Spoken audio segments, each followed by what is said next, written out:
let's go ahead and get started. We will have one more in-person panel member joining us for this single-use plastics breakout session. My name's Sarah Harding, and I have a company that I started last year called Coconut at Sea Soap Company. And so my story around plastics is that I've been kind of in the eco world for a while now and was a farmer, but the plastics issue really hit home for me about a year ago. I was on a surf trip with my family when we were in Indonesia.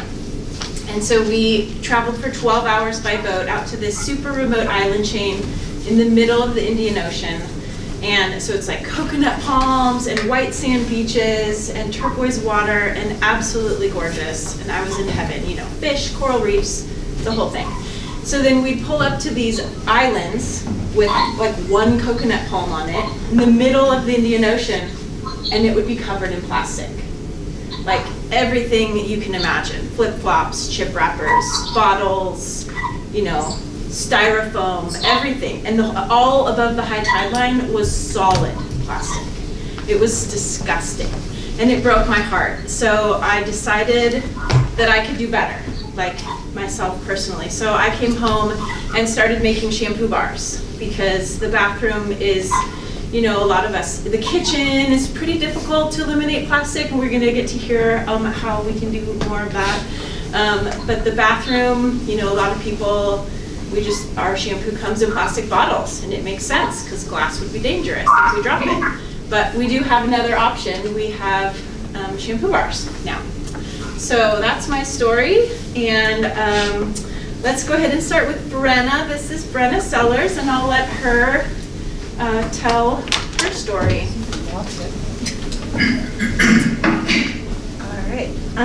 Yeah, so my name is Brenna Cyrus. I am the program director for Farm Hands Nourish. We are a nonprofit in the Valley that focuses on food access, like farmer connections, and so we do a lot of food access programs at the farmers markets, double SNAP dollars, senior coupons, school coins, and then during the school year I run the Columbia Falls backpack program. So we do, we send home shelf-stable and fresh food to about 260 to 300 students. And when we got into the shelf-stable food game, that hadn't really ever been a part of our mission as an organization. We were really focused on fresh food, local produce, getting people connected. Shelf-stable food is wrapped in plastic. And so we are trying to figure out, the way that we pack it is in Ziploc bags. And so the way we are working on seeing how we can adjust that, sending things home maybe in compostable bags, but then if they don't get composted at home, that doesn't really make much of a difference.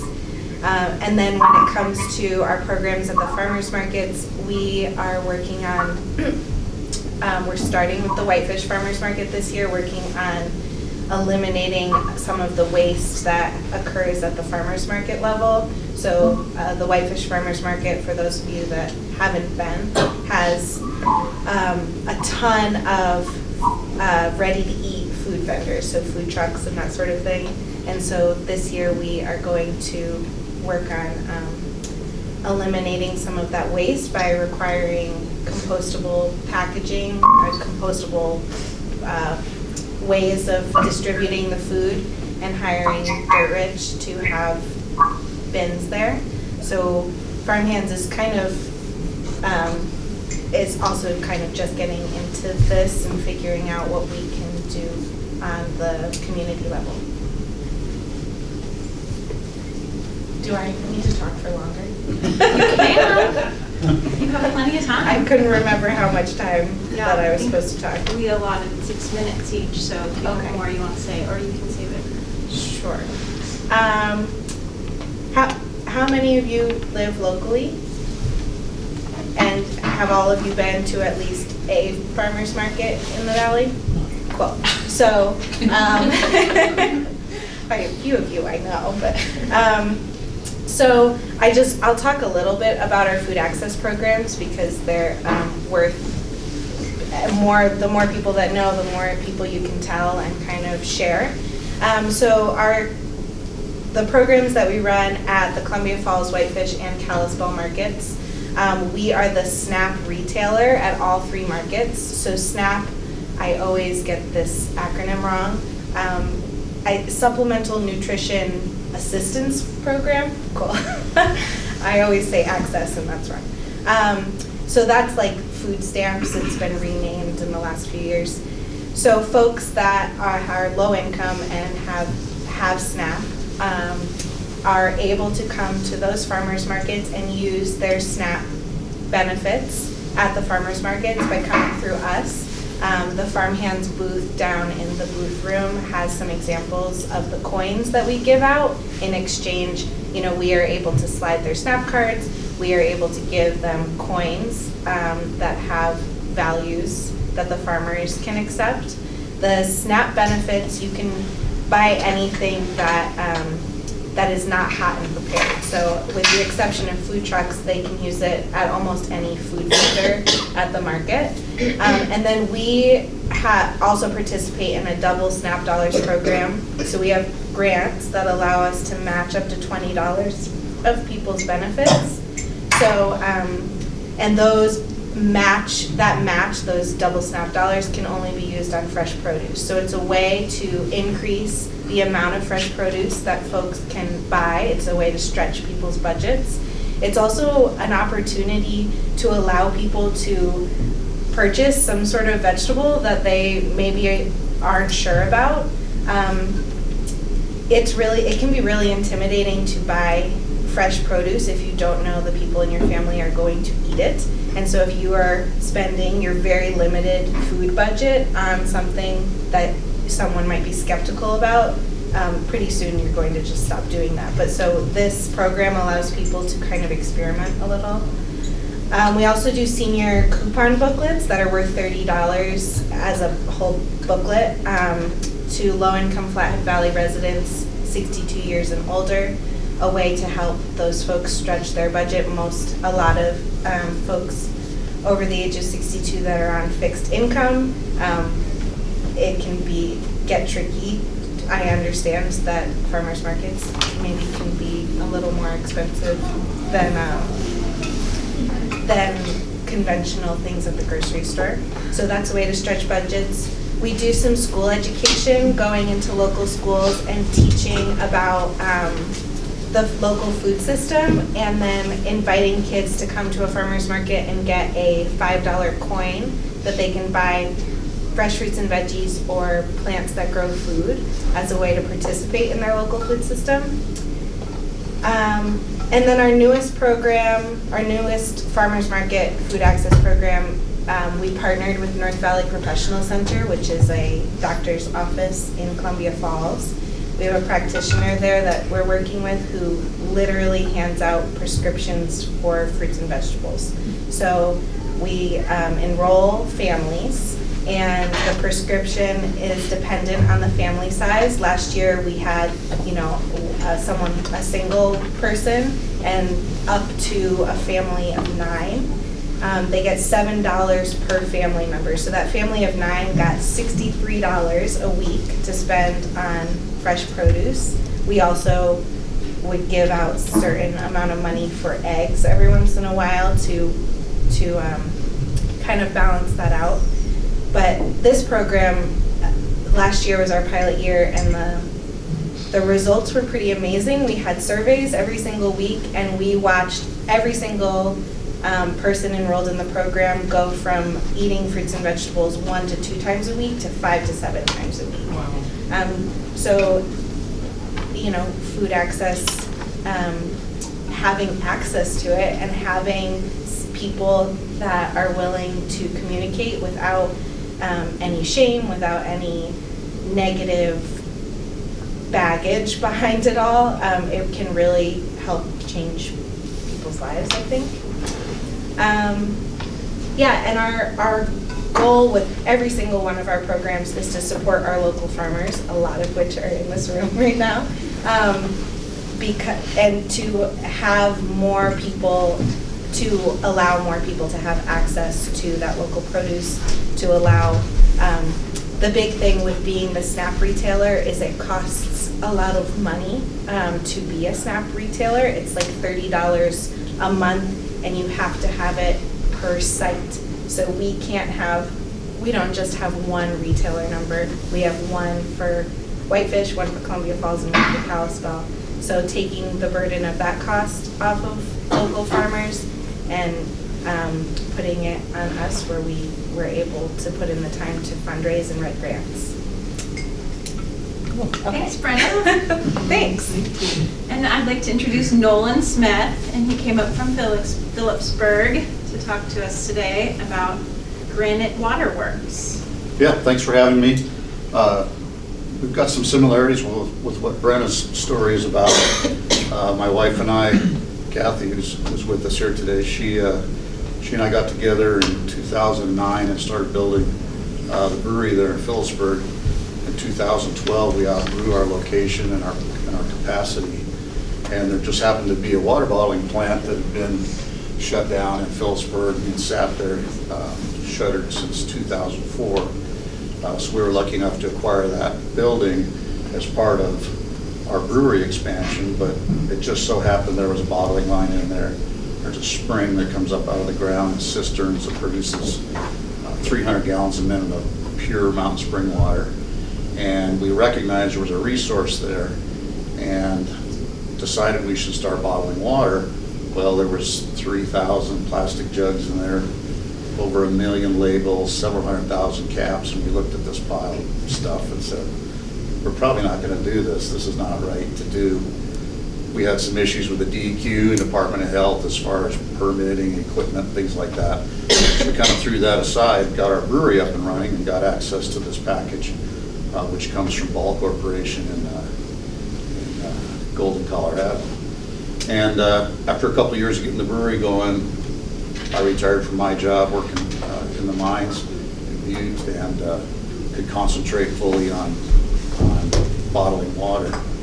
So we rebuilt our system there at the springs and had conversations with Yellowstone Park as far as their efforts to eliminate plastics within the park. They had struggled with it for several years. They had a bottled water company they were dealing with out of Minnesota called the Water for Kids, and it was a nonprofit. It's a really cool company that takes their money and drills wells in Africa and does all these things. But the bottle wasn't resonating, the water wasn't resonating with people. They looked into cardboard. You've seen those cardboard boxes, boxed water. Took them to their recycler in Four Corners. He's like, what do I do with this? They're like, well, it's cardboard, right? He's like, no, the liner's plastic, the cap is plastic. I can't recycle it. So through our brewery, we ended up having conversations with them as far as putting water in a package like this. And so we had in the back of our mind that we needed to make this thing happen for a lot of reasons. First of all, we had access to the package and had a wonderful spring on our property. So we invested some money in our equipment and launched this in Yellowstone Park last year. Had really good success the first year.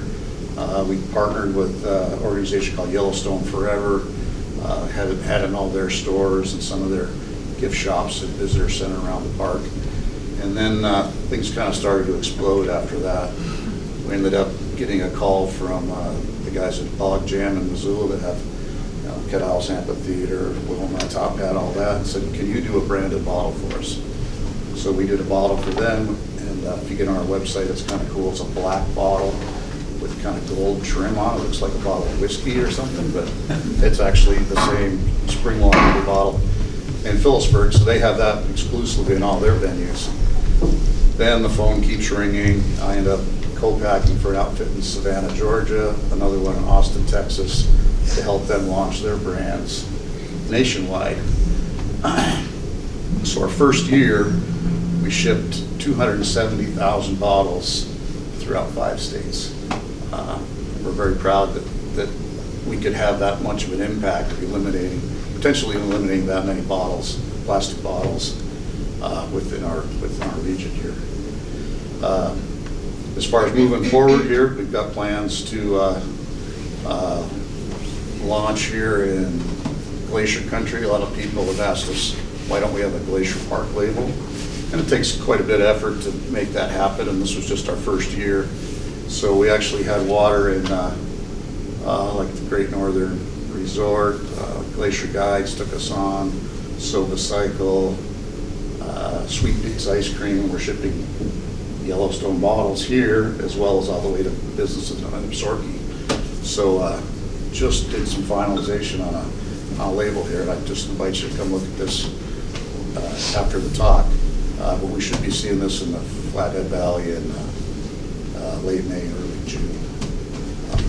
Also, I brought a case of water. I don't know if anybody's tried any of it downstairs, but welcome you to grab a bottle. We got awesome water quality. The water could be 1,000 years old. We really don't know. It doesn't contain any plutonium or any freon, so that means it's at least pre-1930. Comes out of Paleozoic limestone units, 7.8 pH, 325 parts per million TDS, so good, solid, good tasting mineral water.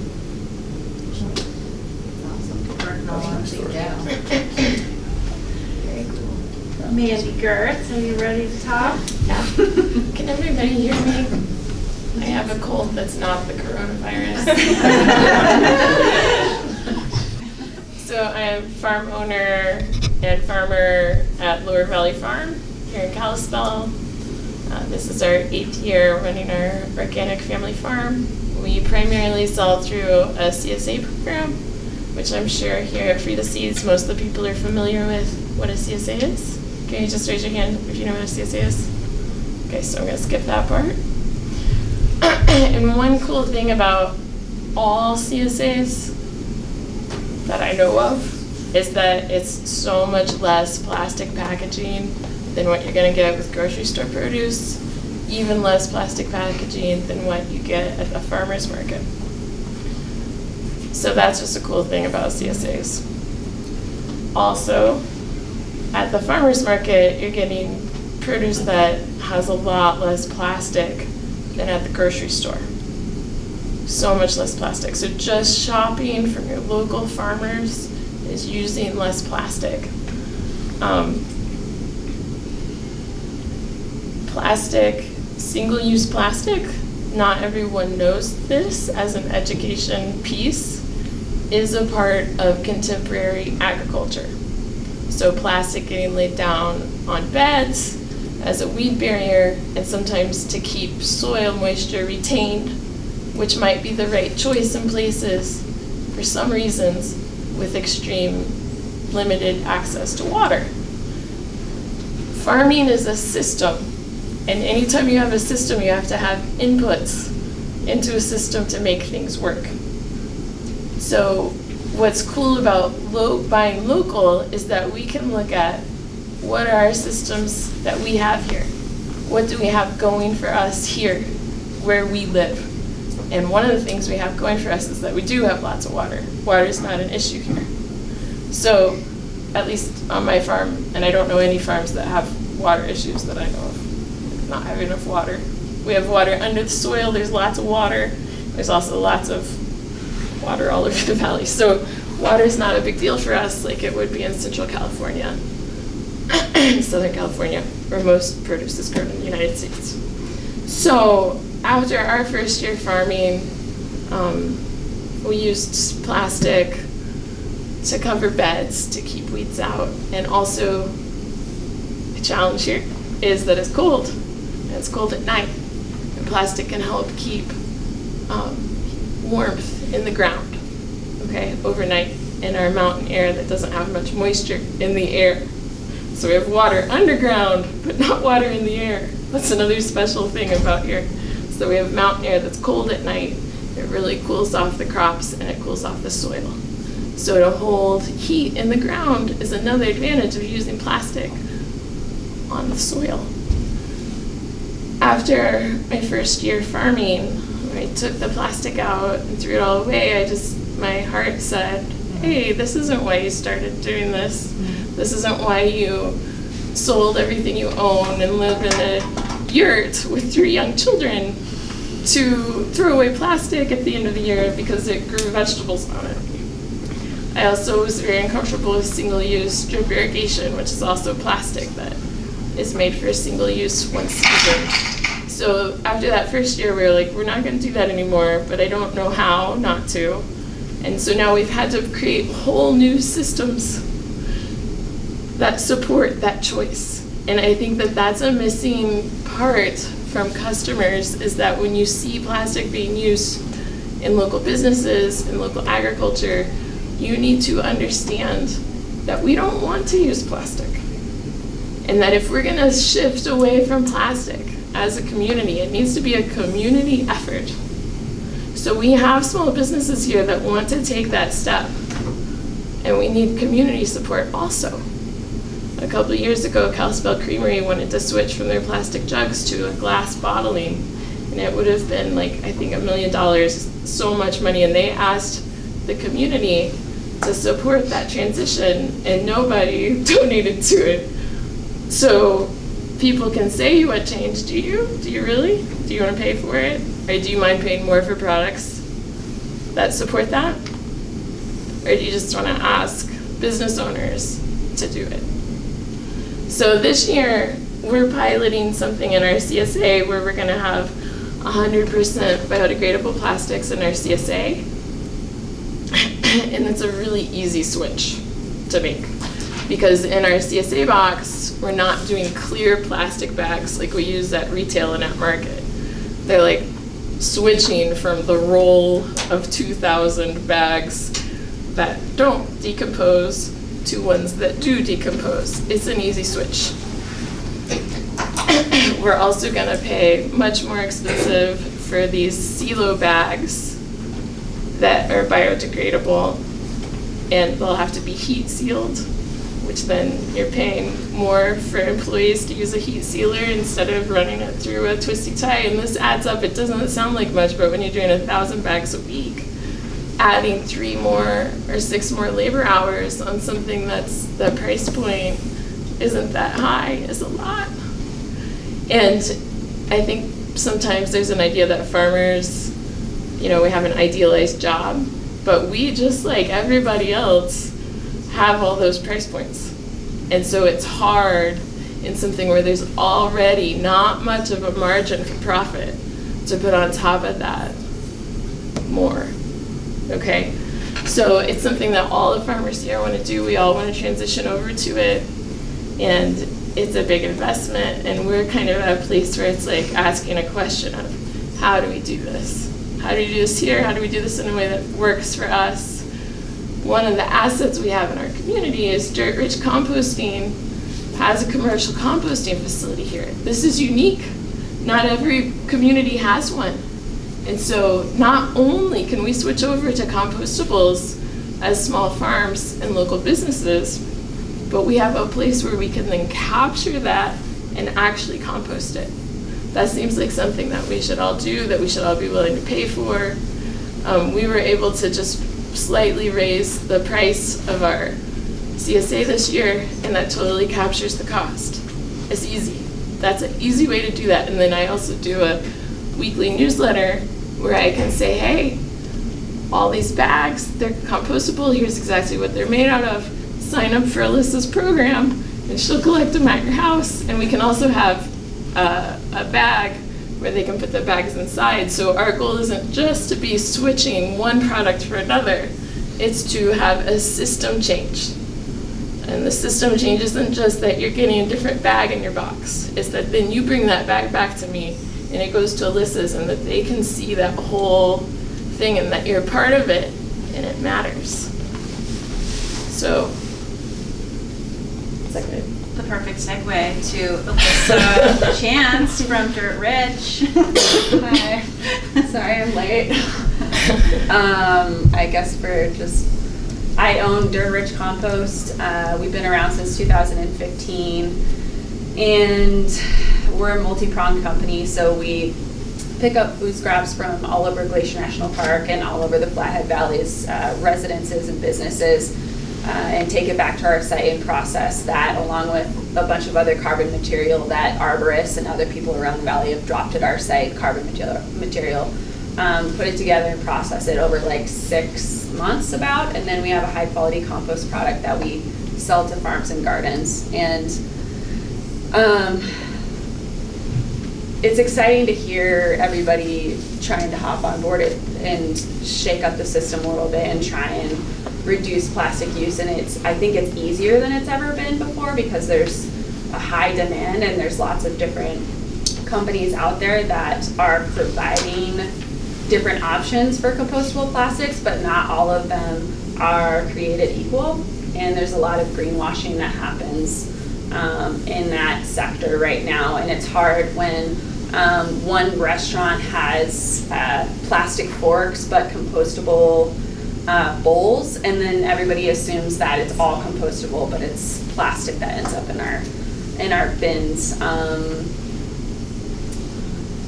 But yeah, I'm excited to try and figure out a good system to close that loop. And I mean, it's so cool to see everybody on board trying to make that happen.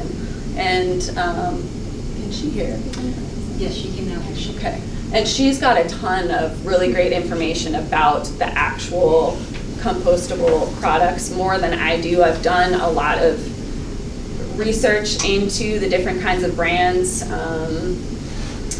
But she's got the best information as far as who to be using and who to be steering clear of in that lane. So this is Heidi, and Heidi is joining us from Bozeman, and she's going to talk to us about compostable options for retailers. Hi, Heidi. Hi, can you hear me? Yeah. Yes, very well. Yay! Okay, good. I didn't hear most of what's going on, so I'm sad that I didn't get to hear all that. But I'm Heidi. I started Eco Montana in 2012. Before that, 10 years ago, I was actually a cherry grower in Big Fork, an organic cherry grower, and I was getting super frustrated with all the plastic and styrofoam that I saw everywhere. So when I decided to live that life, I decided to do something about it, and I started Eco Montana. We distribute only compostable restaurant supplies, so we do not carry anything that is not compostable.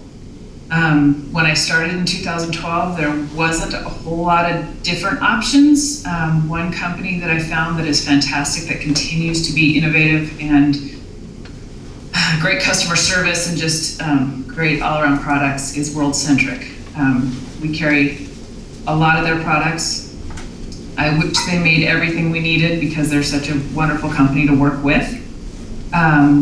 We also carry some from Vegware, which is another company that has gotten, they started in the UK and have just been in the US in a lot of years, I think. We have seen several companies that are greenwashing things, and we stay away from their products completely, even if they do have some products that are good and compostable. They have some others that are misleading and may say that they're partly plant-based and partly plastic.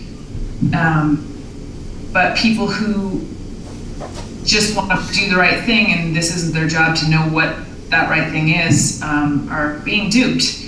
And that hurts the end users, which hopefully is places like Dirt Rich, because then they have to sort out that plastic. And those people think that they're doing the right thing. They think that they're buying compostable things when really sometimes they have plastic mixed in with them. So we are hopefully able to help our customers with that, because we just don't carry anything that isn't certified compostable. We are delivering up in your area. We use Summit Distribution and Western Montana Growers Co-op to get things up there. And I will be up there actually on Friday the 20th we set up a meeting. Robin set all this up to have a little meeting at the Whitefish Library that morning at 9 o'clock. So if anybody's interested, I'm going to bring a bunch of samples and see if we can get some stuff going on up there with all the restaurants, and even if you want stuff for your backyard barbecue, we sell stuff by the case or by the sleeve. So we're always happy to get it wherever it needs to be to get rid of whatever plastic we can. Please add some. And I just recently had a conversation with Heidi while I was trying to just sift through all of this information and all of the different companies out there. And I just really, I got the sense that she was very transparent and passionate about making sure that the products that she's providing are the best that are available in terms of environmental, its ability to degrade and environmental safety. And it was really hard for me to be able to get a hold of some of these other companies that are much larger and actually get answers. And it was just so nice to be able to talk to you and know that the information, you just had so much information and it felt like I could trust what you had to say. Most of these larger companies, like, they didn't even really have answers for me, which was frustrating. But yeah, I just wanted to put that out there and say I appreciate it. Thanks, Alyssa. Yeah, thanks. So we have about 25 minutes and I can open it up for questions. If anyone has questions for anyone in the panel or in general about single-use plastics. Yeah? This is a question for you with regard to the aluminum. Sure. So, so I work at the hospital, and the hospital generates a ton of waste. And convincing people why recycling is the right thing to do is less straightforward than it seems like it should be, but the issue is actually really complex because the economics are, it's an interesting thing to look into, but intuitively not using plastic seems like the right thing. It's petroleum based, it doesn't break down, so on and so forth. But you know, to be using stuff that is recyclable is better, but to be using, you know, something that is more durable than an aluminum can would be even better yet. Sure. So my question for you is, do you know what happens to that can when a consumer buys it? Where it goes, the energy used to deliver it wherever it's going? You know, is it actually environmentally friendly to do it? And this is very difficult answer or question to answer. Even, you know, online, trying to find an economist's point of view on that, it's really difficult to find that answer. So I'm just wondering if you have any insight into that. Yeah, I've got a couple of things we can talk about. Obviously, you know, carrying something like that and going to filling stations is ultimately the way to go as far as saving energy, eliminating plastic, things like that. Some of the experience we've had with these is that people may not go to an event that has or forgot their canteen or whatever, right. So then they can buy this and use that and refill it. Right. And Robin that was here showed me hers that she's had for, what, a year? Since October. Since October, that she's been using as a canteen too. Still working. And so there's that aspect of the bottles. Aluminum's the most recycled material in America. And 95% of the aluminum ever produced in America is still here, still being used. Our manufacturer, Ball, says if you put this in a recycling bin, it could be a new can within 60 days. So that whole loop that we're talking about has been in place, been established, and it pays money. So we don't struggle with things like plastic, newspaper, cardboard, glass, things that we find hard to recycle here in Montana. As far as the amount of energy goes, I don't have that in the top of my head. What I do know, it doesn't take any new aluminum to produce these, and they have a BPA-free liner in them that keeps the water not contacting the aluminum, so the aluminum doesn't go in the solution. Do you know where that facility is, where, I guess the nearest place that can be recycled? Can be recycled? I guess the Like processed. Yeah, processed, and then not collected necessarily, Okay. but actually, the end spot that's going to then. So I believe they're refined in Spokane, Okay. Kaiser Aluminum, I believe. Okay. And then they make massive rolls and ship them to Got it. Golden, Colorado. Got it. So it's a fairly local loop here that we're dealing Yeah. with. Okay. Thank you. So I hope that answers. Yeah, it does. Thank you for doing it. Yeah, It's definitely way better than yeah. single-use plastic And bottles. I've tried to do a lot of that research too. And Yeah, it's tough. I get people asking those same questions. Yeah. There's Not all the answers are It's out not there, clear. but Yeah, these are the positive things behind this yeah, one. So definitely. we had a plastics event, November, was that? Here at FBCC, Yes. that Robin helped put on. And there were, I don't remember what their titles were, but scientists that Diving knew into that recycling. question. Yeah. It was very intense. Yeah. But one thing that we learned was that aluminum is the only recyclable product that still has money in it in Yeah. the United States. So there's no money. There used to be money in cardboard, Yeah. no longer. No money in anything, but there's still money in aluminum. So it's actually something that is worth the time and energy Yeah. for the companies because they can still sell it and make a profit. The compared to big everything else. takeaway that I had from that, that I thought was hyper interesting, is that recyclables are a commodity. And like so many commodities, right now, the price is really dictated by what's happened on a global scale in the last 30 years with lots of outsourcing to Mexico and Southeast Asia. And so when we let our regional recycling centers be shut down because it was so much cheaper to ship it across the ocean, and then now, legitimately they're like, stop sending us your trash. Now we don't have places for it to go. So those will come back, and then that comes back to systems. We need to have regional systems for recycling paper and cardboard. And the reason we don't is because we made systems where we were putting cardboard on the ocean to go away, and plastics, so it's so cool to be in a time where we can try to think of how we can have sustainable businesses that go so much farther and into so many different, with so much overlap. Yeah. Yeah. Brooke, you had a question? Yeah, I do. So can you educate us on the difference between something like a bag or a product that's biodegradable versus compostable? Can you take biodegradable items? Do they break down the same? I don't know how I feel about the Way to go. biodegradable items. I honestly don't know what that means. I don't take. Can I jump in? Yeah, you might know more than me. Somebody. Yes, please.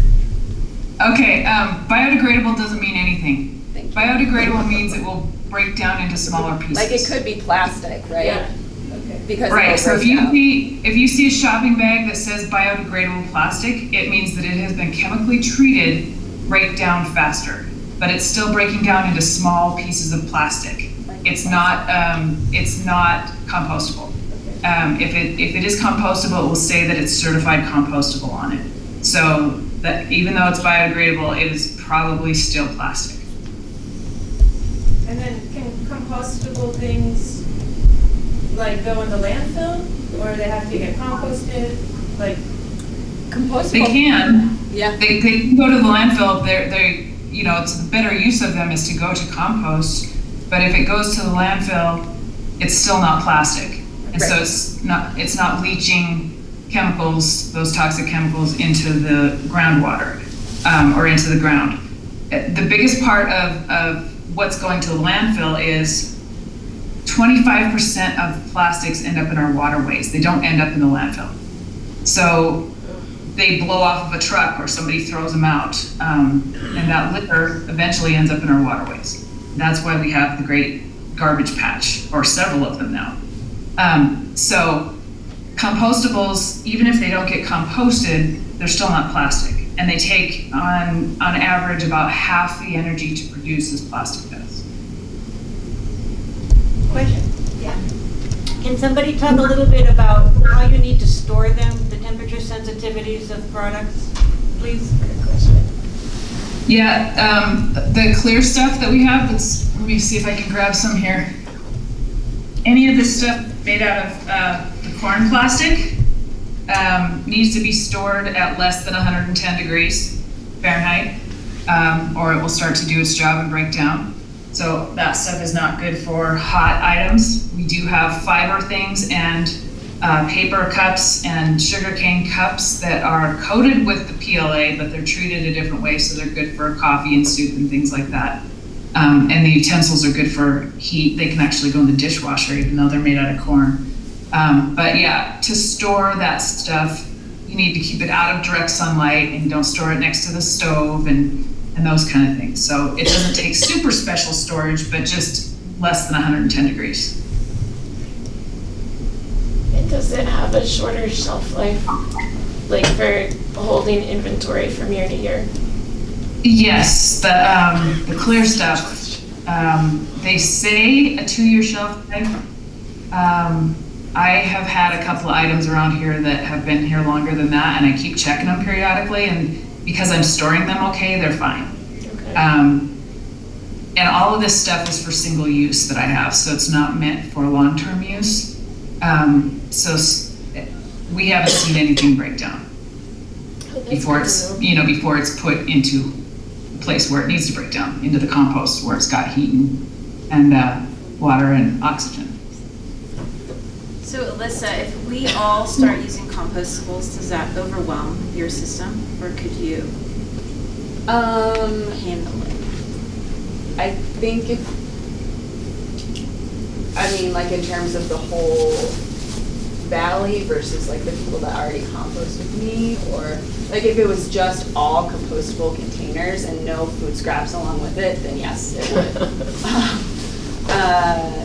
Simply because of like the space that it takes. Right, so if we were composting our food scraps at home, but then sending compostable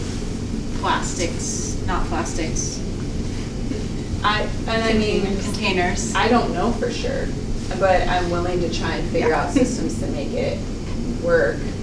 I guess that's the best answer I have. Yeah. I don't know for sure, but I think that there's an answer. Yeah, because there's a well. Their Happy Trash Can here is running a lot of stuff through them. We did 55 tons. That's how much we sold last year, most of it in the Gallatin Valley. And Happy Trash Can and Yes Composting here in Bozeman are putting a lot of stuff through their systems, and they haven't had any issues. That's great. And I know that Garden City in Missoula also has been and haven't had any issues. Those guys are finishing their piles in like 19 days, and they can't find any pieces of even they even put in some stacked cups. So there was a huge giant stack of 16-ounce beer cups that they left stacked together, gone in 19 days. Wow, I've had that experience too. We compost all that stuff already, but not at like a huge scale, and it's all broken out. That's great. Yeah, because I think Happy Trash Can is composting for the co-op, which they have a ton. Yeah. Mm-hmm. That's super. Yeah. So Yeah, we sell a lot of stuff to the co-op, so they're going through a lot of stuff, and while a lot of that stuff is going home, a lot of it is getting eaten in the co-op. So. So Brenna, can you tell us about eliminating the single-use plastics at the farmer's market? Yeah. What that looks like? So Farm Hands is partnered with part of Whitefish, which is the organization that makes the farmers market happen in Whitefish, to eliminate single-use plastics among ready-to-eat food vendors. So that's where we're starting. We're not ending there, we're just starting there because that's the most trash that's generated at the market itself. Last year was my first year being at the Whitefish Farmers Market, every single market. I think I maybe missed 2. And the amount of trash generated at that event is insane. Every single vendor was asked to bring at least an extra trash can, plus all the ones that are around the park, and they were filled to the brim every single Tuesday. So this year, we're working with Eco Montana and requiring all of the ready-to-eat food vendors to use compostable containers and to only sell beverages that are in aluminum cans. So that's where we're starting.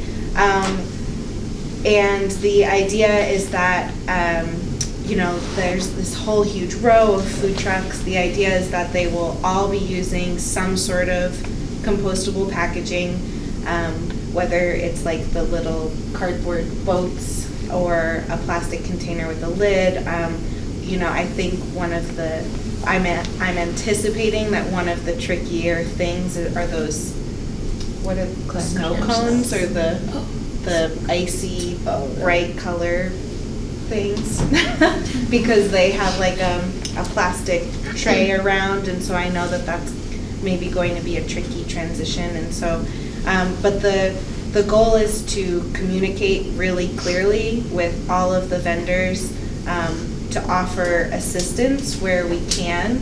Heidi offered to help us with the costs this first year, to maybe like give us a sleeve cost at the case price so that people can kind of get started. And we are going to have dirt-rich bins at the farmer's market that we're paying for, and covers that will go over the trash cans that will say zero waste event, and volunteers. If anyone wants to volunteer, please let me know. We're going to need a lot of volunteers at the farmers market this year to educate people.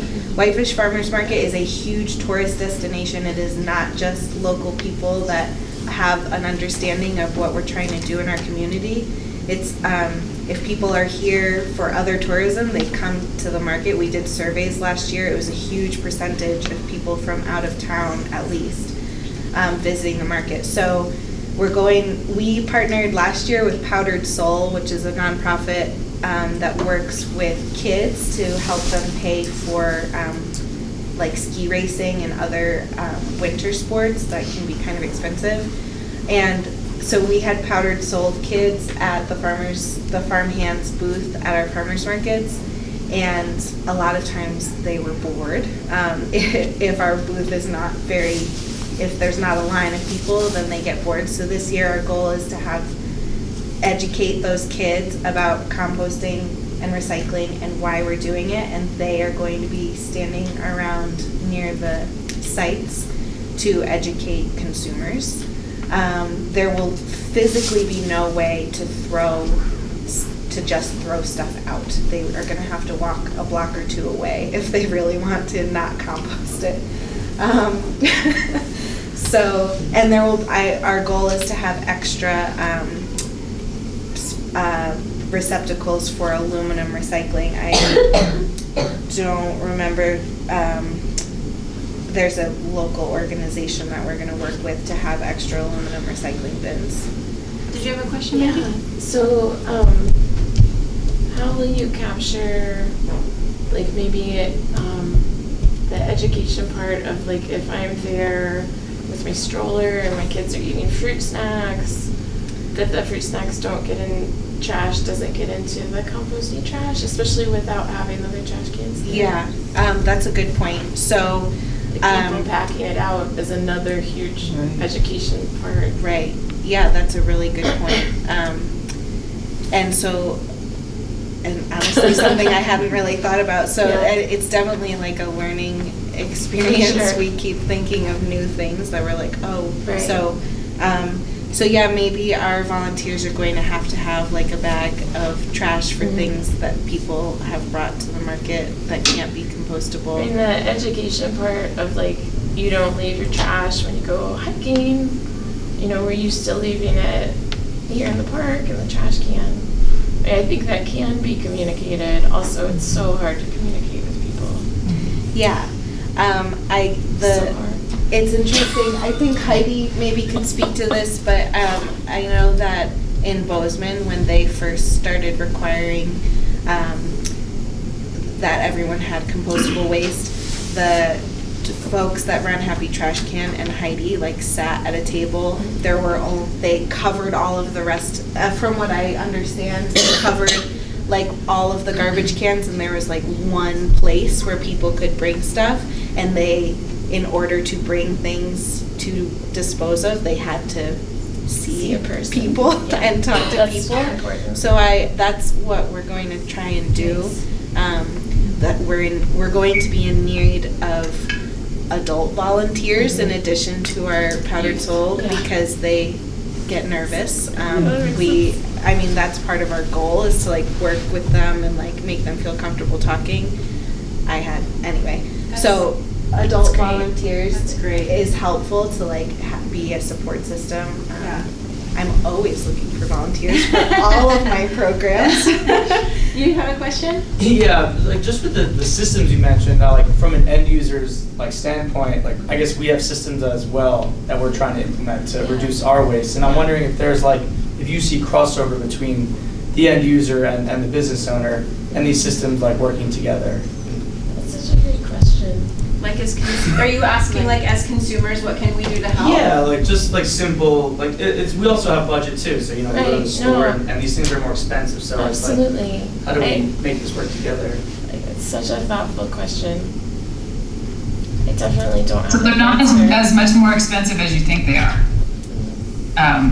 Not always. If you're talking about styrofoam is stupid cheap. And you can't get around that, but it's also just gross.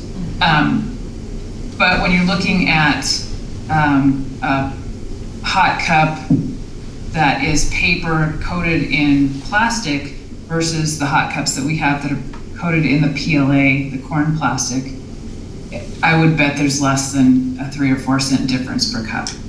And in some cases, there isn't a difference. So that is a misconception. And I think when you really look at the numbers, then it's not that different.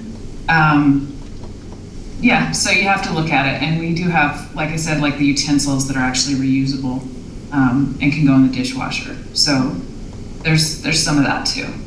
Can I respond to that? Because I think I have something that might be helpful as a consumer as well.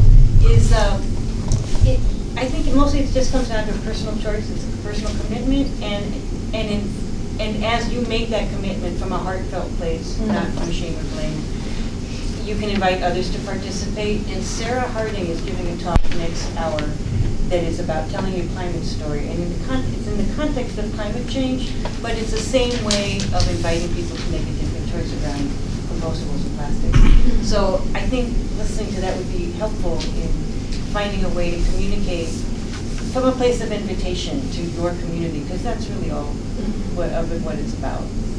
Yeah. That's great, Robin. I think too, like I've been trying to really reduce my plastics lately, just in my business and in my life. And I think it's just like anything where we need to support those businesses who are making smart packaging choices, because without that, they're not going to survive. So, you know, I've been like with dishwashing, like laundry soap, you know, choose a company that's in a paper bag, or buy soap nuts in bulk, or, you know, choose the collagen powder that's in the, you know, the cardboard container instead of the plastic container. Just like really going into the grocery store and just spending forever and just looking for like the right stuff, and then support those people, because that's how we're going to make change. Let's just start small. I think it's like, it can be so overwhelming, and so if you can just make one small change at a time, like we all need to have faith that adds up. And then an awareness that switching out one product for another is a great place to start, and that will never be enough. Yeah. Like, those ideas have to walk side by side. And if we can do that without guilt, because guilt is just like an energy drain, but in an empowered way, where we say, I'm filling up my car with gasoline. I hate where this gasoline came from. I'm so thankful for all the places my car takes me. You know, like, those can walk together, and we don't have all the answers, but I'm really full of hope for right now. I can speak to that a little bit on the retail side of things. A Couple things that we do is we self-distribute all our water ourselves at this point in time to try to keep our costs down. Obviously, you know, this can costs 31 cents to produce, whereas a plastic bottle, the cap is actually more than the bottle, and we're talking around a nickel. So you put these on the shelf next to each other, you know, we got to charge more for these. But some of the retailers that have come to us said, oh wait, that's too expensive, our margins aren't there, we can't touch it. It's like, okay, well then you don't get it, first of all, because you're doing the right thing. And then others will go, well, we can reduce our margins and we can make this $2 on the shelf, so it's sitting next to something plastic, and people go, hey, it's not that too lopsided. Another thing we've done is all our mother cartons are reusable. So if you break them down, we'll give you a credit when you hand them back to us, and we can use them multiple times. Some of our partners say, oh wow, that's great, we give them bins to put these in, and we pick them up and haul them back and do that sort of thing. Others are like, that's way too much work. It's like, well, okay, that's an option we gave you. Maybe you're not set up for that, but here's what you could do. But it's funny, just because we have people contacting us saying, we want to be more sustainable, we want to do this, we want to do that, and you go, yeah, that's $24 a case for 24. They're like, oh, too expensive. And I've got one client that is a scuba diver, and they go all over the world, and they're like, we don't care what it costs. We see this crap all the time. Yeah. Bring it to us. You know? So back to the education. Yeah. So thank you guys all for coming. It's 2 o'clock, and I just want to respect everyone's time. There are other sessions starting at 2:15. I know we had a couple more questions, so if you want to be super fast, or if you want to stay after, if you have a specific person you have a question for. I just have a quick invitation. I'm with Arrow, and we're working with registered sanitarians on the cottage food law for an internal rule change to expand the list of cottage foods, and also trying to help support farmers and farmers markets to reduce their plastic packaging and labeling within our food safety laws in the state. So we need to hear your stories about the barriers you're hitting so that we can help bring those up to work with our Department of Health and Human Services to kind of iron those out. So Aeromt.org is our website, and I'm Lindsay. Feel free to come talk or send me an email. Thanks so much for sharing that, Lindsay. That's awesome. Thank you.